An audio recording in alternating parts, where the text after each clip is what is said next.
something I think a lot about in my work at Tara Health is the relationship between philanthropic practices and philanthropic mindsets. And I'm hearing that trust-based philanthropy is both a set of practices and also a mindset, a way of being in relationship, a way of being in philanthropy that speaks to a trust-based approach. And so I'm curious to hear from your perspective, the folks who are like, I am adopting these practices and checking the practices off the list. Are you seeing deeper shifts in mindsets and vice versa? Well, I actually have a graphic that I use to describe this, and it's an iceberg.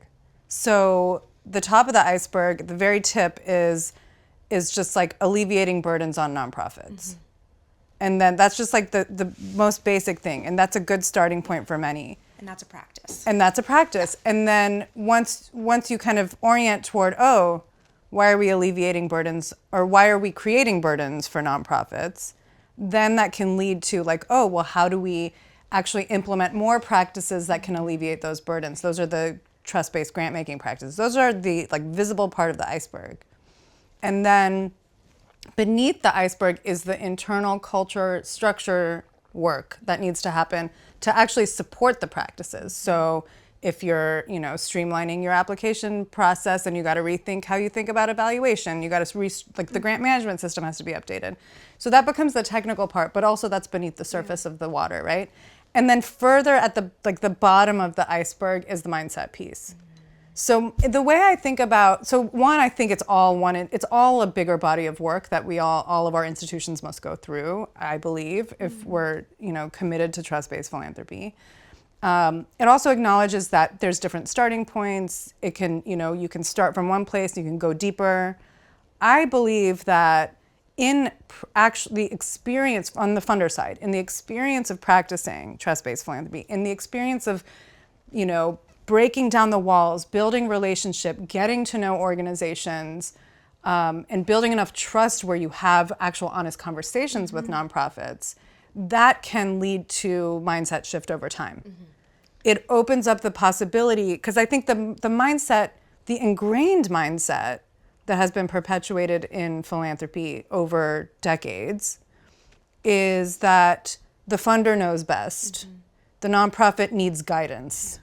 The nonprofit maybe has passion for the issue or the cause, but they're not necessarily strategic and they don't necessarily know what they need. So the funder has to guide and shape them and direct them in the right way or tell them what the money needs to be spent on. That's an ingrained mindset that many won't necessarily even know that they have it. Sure. But then once you get in relationship and begin to recognize, oh, wow, like they have this, I have an honest enough relationship with this nonprofit that they're sharing with me things that they're learning and how they're rethinking their strategy and how they've had to restructure to do X, Y, Z or whatever. And then that can help kind of like turn the mindset a little bit to recognize, wow, I could learn something from this nonprofit versus they have something to learn from me. So I think that's where the mindset change can happen. It can happen in relationship. Yeah. One of the things I'm curious about is the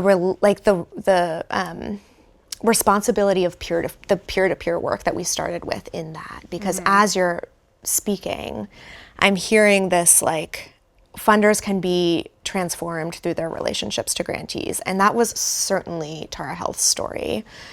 And I'm also struck by the continued power imbalance that creates, right? Like we have the privilege of learning new things through our relationship with you. And hopefully that's been reciprocal. But I also believe firmly, and I think you do too, that we have a responsibility as funders to work in relationship with other funders to do some of that mindset and practice shifts so that we can show up to those relationships with grantees without being like, oh, this is a site for my own learning, right? Yeah.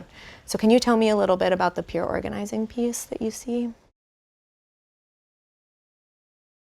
Once a funder commits to trust-based philanthropy, has practiced it, has been practicing it, is learning, I do think the next step of that trust-based journey is the advocacy part.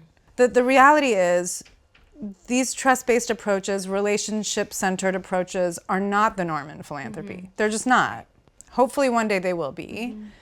But for them to become the norm, we need more funders talking about how they benefit, what they're learning. Yeah. And I think that's something too that in the narrative work that we've done at Trust-Based Philanthropy Project, we realized early on that there had been a lot of writing, a lot of speaking about the need for unrestricted funding and other trust-based practices. A lot of that was coming from nonprofit leaders or consultants.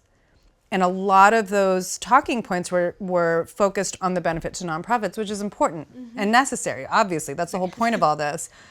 But because it wasn't funders taking the charge talking about it, and it wasn't funders talking about the benefit to funders, I had noticed that there had been a stalling out on this. It wasn't until funders started talking to each other and talking about how they were benefiting that it inspired other funders to take it on. And I can see how that can be very uncomfortable when you're trying to decenter the funder from the thing.